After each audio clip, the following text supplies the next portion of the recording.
ఎప్పటినుంచో మా హస్బెండ్ నాకు గుత్తి వంకాయ బిర్యానీ కావాలంటున్నారు. నాకేమో కుదరట్లేదు. ఈరోజు సండే వీకెండ్ కాబట్టి చేద్దాం అనుకుంటున్నాను. ప్రాసెస్ చూసేద్దాం.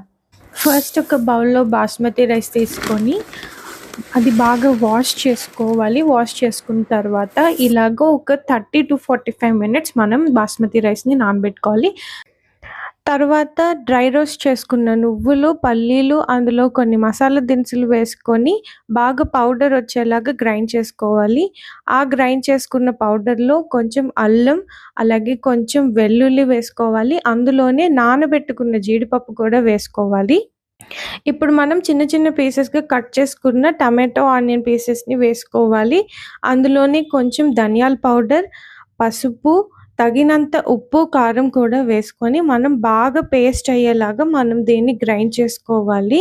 ఇందులో వాటర్ యాడ్ చేయొద్దు. ఆల్రెడీ టమాటో, ఆనియన్ అనేవి వాటర్ ప్రొడ్యూస్ చేస్తుంది కాబట్టి పేస్ట్ లాగా అయిపోతుంది మనం గ్రైండ్ చేసుకుంటే.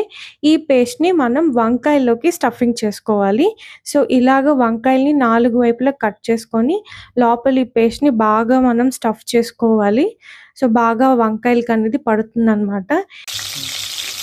ఇప్పుడు మనం స్టవ్ ఆన్ చేసి కడాయి పెట్టుకొని నూనె వేసుకొని, నూనె వేడెక్కాక మనం స్టఫింగ్ చేసుకున్న వంకాయలన్నీ వేసుకొని మూత పెట్టుకోవాలనమాట. సో, మూత పెట్టుకుంటే బాగా సాఫ్ట్‌గా అవుతాయి.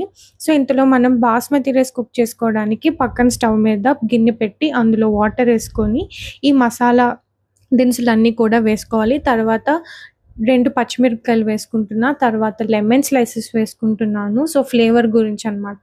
సో, లెమన్ తర్వాత నేను తగినంత ఉప్పు వేసుకుంటున్నా. So, according to my quantity నేనేసుకుంటున్నాను. సో, ఉప్పు గూడా మనకి వేసిన తర్వాత ఇలా కొంసేపు అయ్యాక మనకి బాయిల్ అవ్వాలి వాటర్. సో, అందులో మనం నానబెట్టుకున్న బాస్మతి రైస్‌ని వేసుకోవాలి. ఇంతలో పక్కన మనకి ఆ వంకాయలు కొంచెం సాఫ్ట్ అయిపోతే మిగిలిన పేస్ట్ కూడా ఇలా వేసుకొని కుక్ చేసుకోవాలి. ఆ తర్వాత మన బాస్మతి రైస్ 80% కుక్ అయిపోయింది నాకు. సో, అది నేను ఒక బౌల్‌లోకి ట్రాన్స్‌ఫర్ చేసుకుంటున్నా.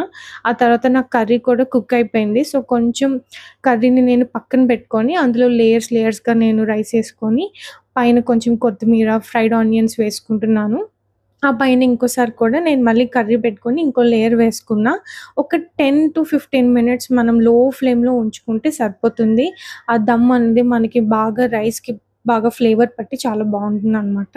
ఇంతే, చాలా సింపుల్ గుత్తి వంకాయ బిర్యానీ చాలా టేస్టీగా వచ్చింది.